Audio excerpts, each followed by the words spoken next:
Hey everyone, and welcome to this rapid fire explainer. I am absolutely pumped to have you here today. Look, we are about to map out the entire chaotic, heartbreaking, and honestly thrilling life of the MCU's Peter Parker.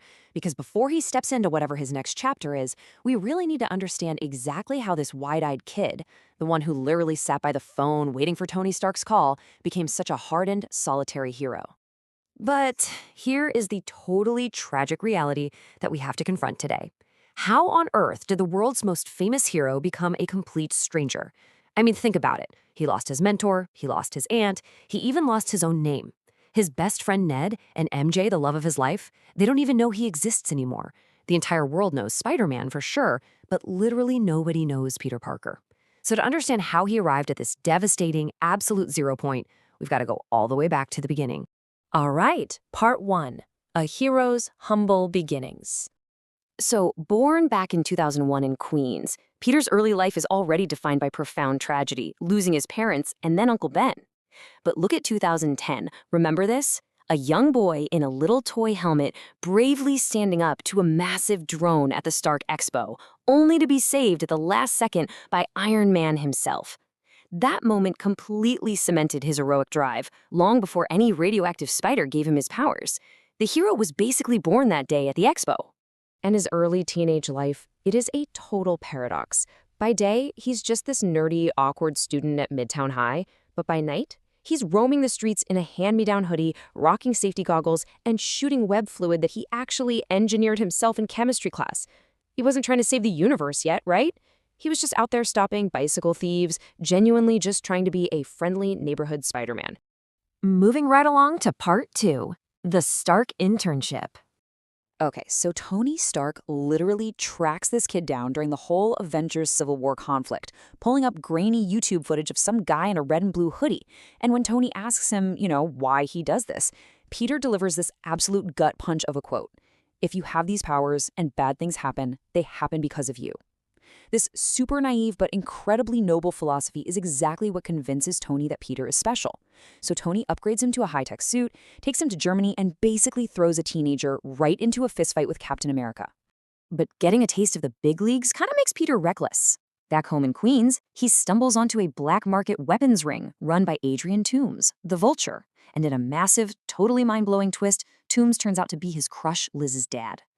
When Peter's botched attempt to stop him on a Staten Island ferry forces Tony to swoop in and save everyone, Tony actually takes the high-tech suit back. And guys, that leads to a defining moment. Trapped under a collapsed building by the Vulture, with zero Stark tech and no Avengers coming to save him, Peter sees his own reflection in a puddle. He realizes the hero isn't the fancy suit, it's the boy underneath it. He lifts that rubble with sheer willpower, takes down the Vulture, and then he actually rejects Tony's offer to officially join the Avengers. He chooses to stay grounded. That brings us to Part 3, Avengers and a Stolen Future. 14 million. Just wrap your head around that number for a second. Out of over 14 million possible futures Doctor Strange views on Titan, there is literally only one where they win. And to get there, well, they have to lose first. Even though Peter totally holds his own and nearly rips the Infinity Gauntlet right off Thanos, the plan fails. Thanos snaps his fingers. Boom. Half of all life in the universe just turns to dust. And the worst part? Because of his spider sense, Peter actually feels his own death coming before anyone else does. He collapses into Tony's arms, completely terrified, before crumbling away. For the rest of the universe, 5 excruciating years pass. 5 whole years lost to the blip, until the remaining Avengers finally figure out how to reverse it. So, Peter returns, swinging through a portal straight into the greatest, most epic battle Earth has ever seen. But the victory comes at the highest possible cost. To stop Thanos for good, Tony Stark absorbs the Infinity Stones and sacrifices himself. Peter is left absolutely devastated, weeping over the man who wasn't just a mentor to him, but honestly, the closest thing he had to a father. Which leads into Part 4, the Mysterio Illusion. After all that trauma, Peter just wants a normal teenage romance with MJ on their school trip to Europe. But, of course, Tony has left him EDH, a pair of sunglasses that literally controls a massive global defense network. Talk about pressure. Feeling totally overwhelmed and unworthy, Peter meets Quentin Beck, aka Mysterio, who claims to be a hero from another dimension fighting these giant elemental monsters. Peter genuinely believes Beck is the guy Tony meant to succeed him, so he just hands the glasses over. It is a catastrophic misjudgment.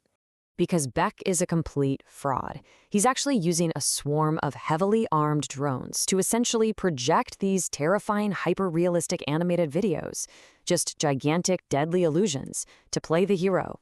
Peter eventually defeats Beck by completely trusting his spider sense over his own eyes.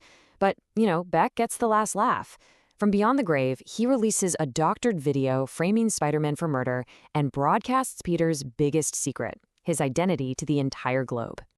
And that kicks off Part 5, Multiverse of Madness. In a single instant, Peter's life is completely destroyed. News choppers are camping outside his apartment, and his best friends are getting rejected from college just for knowing him.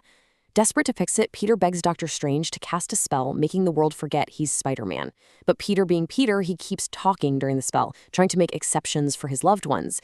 It completely shatters the boundaries of the multiverse. Suddenly, anyone who knows Peter Parker is Spider-Man in any universe gets pulled into his world.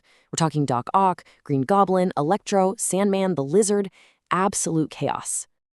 Now, Strange's plan is simple, right? Capture them and send them back to their universes to die at the hands of their respective Spider-Men. But Peter absolutely refuses to do that. He actually traps Strange in the mirror dimension and takes the villains in himself. His crazy plan? Capture them, develop scientific cures for their conditions, and then send them back home safely. It is peak Peter Parker. It's this beautiful but ultimately fatal, dangerous optimism. And this brings us to our final chapter, Part 6. The ultimate sacrifice.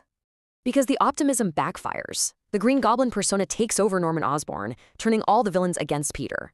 This brutal, bloody fight just tears right through the apartment building.